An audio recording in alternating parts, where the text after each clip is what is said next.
कह रहे कि अभी इसीलिए हम कहते हैं संकल्प क्यों करते हो? पता नहीं शाम तक जीवित रहें कि ना रहें, हमें भरोसा नहीं, तो हम संकल्प क्यों करें? भाई मैं ये करूंगा, ये संकल्प तो वो करे जिसको कल का भरोसा हो। अपने लोग तो ऐसे मृत्यु लोक में है कि अगले सेकंड का भरोसा नहीं। तो ऐसी प्रार्थना करनी चाहिए कि हे प्रभु, यदि आपने मुझे जीवन दिया, सामर्थ्य दिया, समय दिया, तो ऐसी हमारी भावना बन रही कि हम 108 परिक्रमा कर लेंगे। और अगर नहीं समय, नहीं शरीर सामर्थ्य रही, तो हम एक को नहीं करेंगे, तो कोई अपराध नहीं लगेगा। अगर संकल्प ले लिया कि अब 108 करेंगी, तो अब करना चाहिए। फिर देखो, संकल्प पूरा करना चाहिए। तो अभी इस जान तो शरीर में है ही, तो संकल्प के लिए फिर उसी कार्य में लगा जाता है। पर हम सबसे प्रार्थना करते हैं संकल्प ना लिया जाए।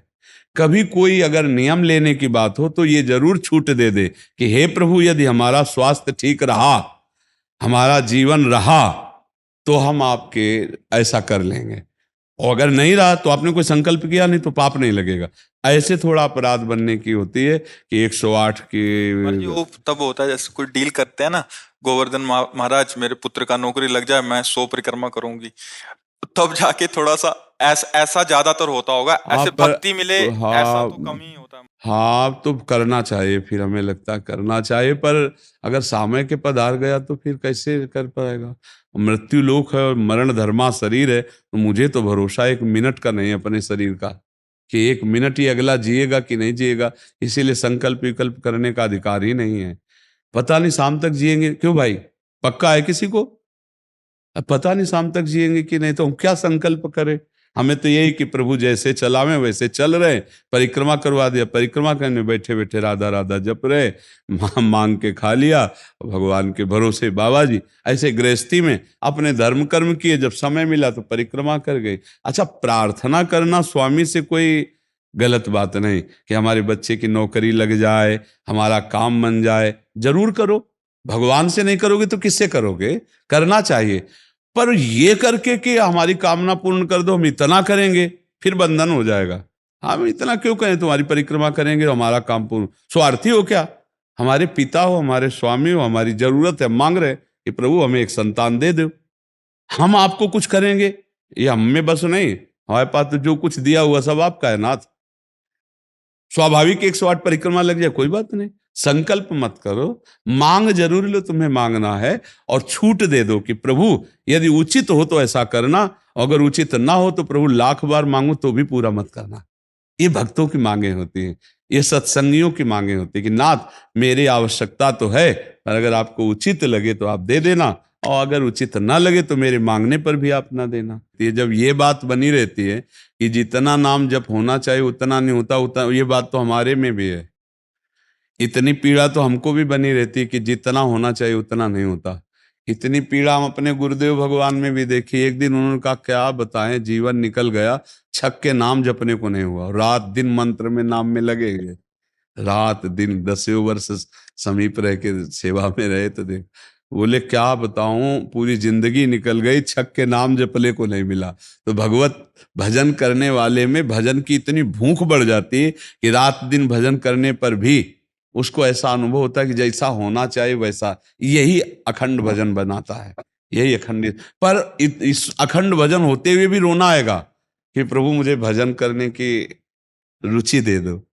यही भजन, असली भजन का ही फल है। भजन करते हुए भजन की इतनी भूख होना कि भगवान से भजन ही मांगना कि प्रभु मुझे भजन करते। अभी वो भजन नहीं होता जैसा प्रेम से होना चाहिए। हर एक महात्मा को, हर एक भजनानंदी को अनुभव होगा। और ये अगर हुआ तो भजन अखंड होने लगेगा।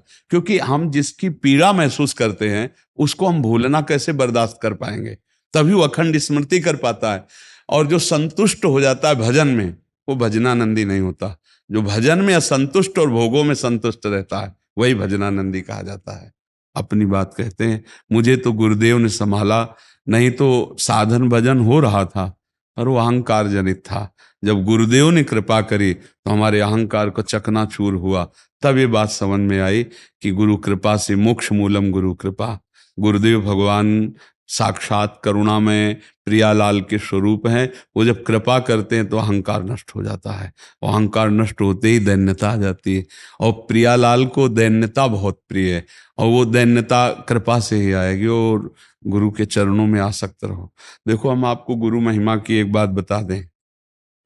जब हम कोरा कागज होकर गुरुदेव के चरणों में समर्पित होते हैं, तभी हमारी हृदय में लिखा पढ़ी सही होती है। हम लोग क्या होते हैं, पूरा कागज रंगे हुए पहुंचते हैं और अपनी बुद्धि लड़ाते हैं गुरुजनों पर, इसीलिए हमारा काम बन नहीं पाता।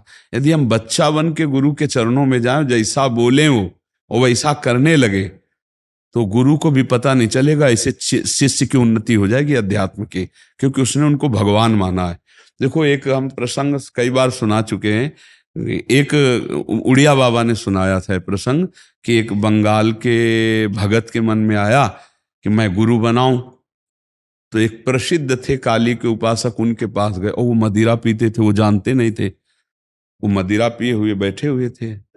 उन्होंने कहा, गुरुदेव, मैं आपको गुरु रूप से वरण करता हूं, मुझे मंत्र दे दो। तो शराब के नशे में लड़खड़ाते हुए मंत्र बोले, तो अशुद्ध मंत्र और अशुद्ध अवस्था, पर वो सीधा सरल भक्त भगवान मान के गुरु की छवि लेके पूजा में रख के और मंत्रानुष्ठान, अशुद्ध मंत्र। 1 साल ही हुआ कि माँ भद्रकाली प्रकट हो गई, काली, और उनका बेटा, तेरा गुरु ढोंगी है। तो उन्होंने कहा, माँ, पहली बात तो आप गुरु को ऐसा ना बोले, गुरु हमारे परब्रह्म है, आप ऐसा ना बोले।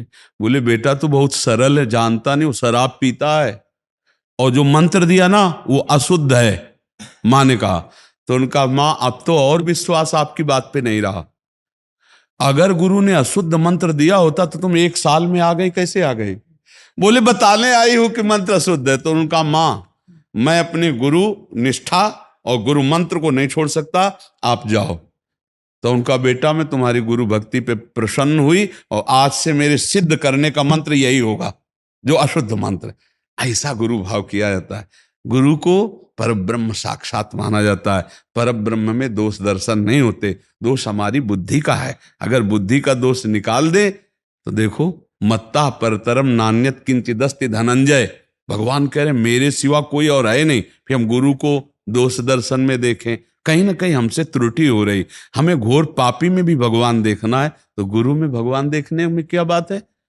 विचार करके देखिए। जब हम गुरु में भगवान देखते हैं तो अपना समर्पण करते हैं, और जब वो हमारे साथ उल्टा व्यवहार करते हैं और हम सह जाते हैं, तो हमारा अहंकार नष्ट हो जाता है। वहीं वहीं रहकर उसको चोट पहुंचने दो अहंकार को, और अहंकार जब मिटिया मिट हो गया, तब कृपा उदय हुई, तब समझ में आया को हो साक्षात परब्रह्म गुरुदेव हैं। गुरुर ब्रह्मा गुरुर विष्णु गुरुदेव महेश्वरा, गुरु साक्षात परब्रह्म तस्मै श्री गुरु। गुरु में भगवान बुद्धि करना बहुत कठिन बात है, सबसे कठिन बात विश्व में, समझ लो। गुरु में परब्रह्म बुद्धि करना, और गुरु में परब्रह्म बुद्धि नहीं तो कुछ भी कर ले, अहंकार नष्ट नहीं होगा। यह खुली बात कह रहे। गुरु ही एक वो खिलाड़ी हैं जो हमारे अहंकार को मिटिया मेट कर दे सकते हैं, दूसरा नहीं, दूसरा नहीं। इसीलिए ध्यान मूलम गुरु मूर्ति, पूजा मूलम गुरु पदम, मंत्र मूलम गुरु वाक्य, मोक्ष मूलम। गुरु का चरणामृत पियो, गुरु की चरण रज लगाओ, और गुरु के आगे एक तुच्छ सेवक की तरह रहो, अभी दैन्यता आ जाएगी। अगर गुरु में दोष दर्शन होने लगे तो हट जाना चाहिए, और दूर से उनको परब्रह्म मान के बिना निंदा किए उनके द्वारा बताई हुई उपासना में रत हो जाए तो उसका परम कल्याण हो जाएगा। दूसरा गुरु बनाने की जरूरत नहीं है। परमात्मा प्राप्ति के लिए गुरु कृपा ही। हम तो आपको हाथ उठा के कहते हैं कि गुरुदेव की कृपा के बिना एक कदम नहीं चल सकते, एक कदम भी नहीं चल सकते। हम जैसे भूमि में ही कदम रख सकते हैं, ऐसे हम जीवित हैं, परमार्थ में चल रहे हैं, तो केवल अपने गुरुदेव की कृपा से चल रहे हैं, किंचन मात्र कुछ नहीं।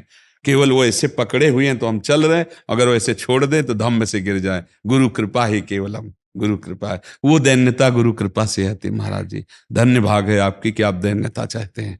हाँ, परम कृपा है वैष्णव आचार्यों की। बस चुपचाप चलते रहिए, किसी की निंदा मत करना और किसी के दोष दर्शन मत करना, बस इसी से दैन्यता आ जाएगी। और दैन्यता में रोना आता है, जैसे अब आपका है ना, दैन्यता में रोना आता है कि मुझ जैसे अधम पर इतनी कृपा, श्री कृष्ण की, महाप्रभु की, गुरु की, तो वो हृदय निर्मल होता चला जाता है। जब रुदन होता है ना प्रभु के, उसमें इससे ज्यादा और किसी तीर्थ में नहीं पवित्रता है जितनी रुदन में पवित्रता है। हाँ, रुदु सुश्रम राजन कृष्ण दर्शन लालसा, जब अपने प्यारे प्रभु के लिए रोना आता है तो हृदय निर्मल, तार तार निर्मल हो जाता है। और कबीर दास जी कहते हैं कि बिन रोए किन पाइया प्रेम प्यारा मीत, कबीरा हंसना छोड़ दे रोने से कर प्रीत, बिन रोए किन पाइया प्रेम प्यारा मीत। पर भगवान की 3 प्रकार की लीला है, एक है सृजन और एक है पालन और एक है संहार, और तीनों लीलाएं होंगी, पक्का होंगी। जैसे सृजन जरूरी है, पालन जरूरी है, ऐसे विनाश भी जरूरी है। तो देखो, इस शरीर को कहा गया विनाशी और इस लोक को कहा गया मृत्यु लोक। तो भाई देखो, जो जन्मा है उसका शरीर छूटेगा, जो हमने कर्म किए उसके अनुसार हमें भोग मिलेंगे। अब हम भगवान से भजन के बल से, उनके प्रार्थना के बल से हमको क्षमा याचना करवा सकते हैं। तो अपने पुत्र के लिए, अपने कल्याण के लिए, अपने परिवार के कल्याण के लिए, समाज के मंगल के लिए भगवान का नाम जप करे, भगवान से प्रार्थना करे, दूसरों को सुख पहुंचावे, धर्म पूर्वक आचरण करे, तो निश्चित मंगल होता है। हाँ, बहुत अच्छा है। देखो, यशोदा मैया स्वयं भगवान लाला के रूप में आयला, तो गौ की पूंछ से झाड़ना और ब्राह्मणों को बुलाकर स्वस्ति वाचन कराना, दान देना, मेरा लाला कन्हैया सुरक्षित रहे। क्योंकि बड़े बड़े आक्रमण हुए ना, पूतना है, तृणावर्त, अघासुर, बकासुर, तो मैया घबरा जाती थी कि दुनिया की बलाएं हमारे लाले के पीछे काहे पड़ी। और अच्छा, माँ को अपने पुत्र का महान स्वरूप दिखाने पर भी दिखता ले, क्योंकि माँ है ना, उनको तो लगता है मेरा लाला है, तो बार बार वो परेशान हो जाती थी। और स्वयं भगवान की रक्षा के लिए भगवान के नाम का प्रयोग किया, केशव भगवान बाजुओं की रक्षा करे, ऐसे करे, ऐसे। तो हमें लगता है भगवान का नाम जप और धर्माचरण, दूसरों को सुख पहुंचाना, और इसका फल मेरा पुत्र सुरक्षित रहे, मेरे पुत्र की बुद्धि शुद्ध हो, मेरे पुत्र को कभी विपत्ति ना हो। तो ये देखो, माँ में बहुत बड़ी सामर्थ्य है। अगर माँ तपस्या और पूर्वक अपने पुत्र को चाहे तो अजर अमर बना सकती है। मंदालसा माँ ने यही कहा था, मेरे गर्भ में जो जीव आएगा उसे भगवान से मिला के रखूंगी, उसे भगवत प्राप्ति, और ऐसा ही किया। देखो, गांधारी जी ने जे भी सुना कि धृतराष्ट्र हमारे पति होने वाले वो अंधे हैं, तो पट्टी बांध ली। जब ये समय आया कि अब युद्ध होगा ही पक्का, तब गांधारी जी ने कहा, बेटा मैं तुम्हें बहुत प्यार करती हूँ, तू मेरा बेटा है, पर भीम के सहयोगी श्री कृष्ण तू मारा जाएगा, इसलिए जा, तू नग्न होकर मेरे सामने आ जा, मैं पट्टी खोलती हूं, तेरा शरीर वज्र का हो जाएगा, मृत्यु ही नहीं होगी तेरी। अब भगवान तो भगवान ही है। अब वो आ रहे थे नंग धड़ंग दुर्योधन, तो भगवान ने देखा उनका, अरे यार तुम इतने बड़े होकर बच्चों की तरह नंगे घूम रहे हो। तो उनका माँ ने कहा है, बच्चे हो, कम से कम कमर तो ढक लो इतना। ओ ऐसे पत्ता लगा के ऐसे, गांधारी ने जी ही आंख खोले ऐसे दे, उनका ये पत्ता क्यों लगा लिया? उनका, माँ तुम्हारे सामने नंगा कैसे आऊं? अरे उनका, धोखा कर दिया तूने। अब जितनी दृष्टि मेरी पड़ गई, तेरा शरीर वज्र का हो गया, गदा या किसी भी प्रहार से नष्ट नहीं होगा, लेकिन तू कमर से मारा जाएगा। यही से कमजोर हो गया। क्योंकि और भगवान अपने भक्त का प्रण पूरा करवाने के लिए, जब द्रौपदी को दिगंबर करा रहा था ना, ये सभा में लाभ जंगा ठोक रहा था, तो भीम ने यही प्रण किया था, इसी जंगा को तोड़ूंगा। अगर भगवान भक्त की वचन रक्षा ना करते और वो पूरा वज्र का शरीर हो जाता तो तोड़ नहीं पाते। इसीलिए भगवान ने, तो माँ में कितनी सामर्थ्य है। आप देखो, अधर्म युक्त चल रहा है, लेकिन मेरा बच्चा सुरक्षित रहे, आंख की पट्टी खोली, पतिव्रता, तो वज्र का शरीर कर दिया। तो आप अपने पुत्र को अजर अमर अविनाशी बना सकते हैं, साधना और भजन के प्रभाव से। नाम से परम गति होती है। राधा नाम का एक हमने पद सुनाया था, अगर सत्संगी जन होंगे, रोज सत्संग सुनते होंगे, सुनो, राधा नाम है जीवन हमारा, राधा नाम प्राण आधार है। ये पूरा पद, राधा नाम ही हमें प्रेम में निकुंज में पहुंचाएगा। आखिरी पंक्ति है, निकुंज तक पहुंचा देगा ये राधा नाम। तुम्हें चिंता नहीं करनी। राधा वल्लभ श्री हरिवंश जपो या राधा राधा जपो,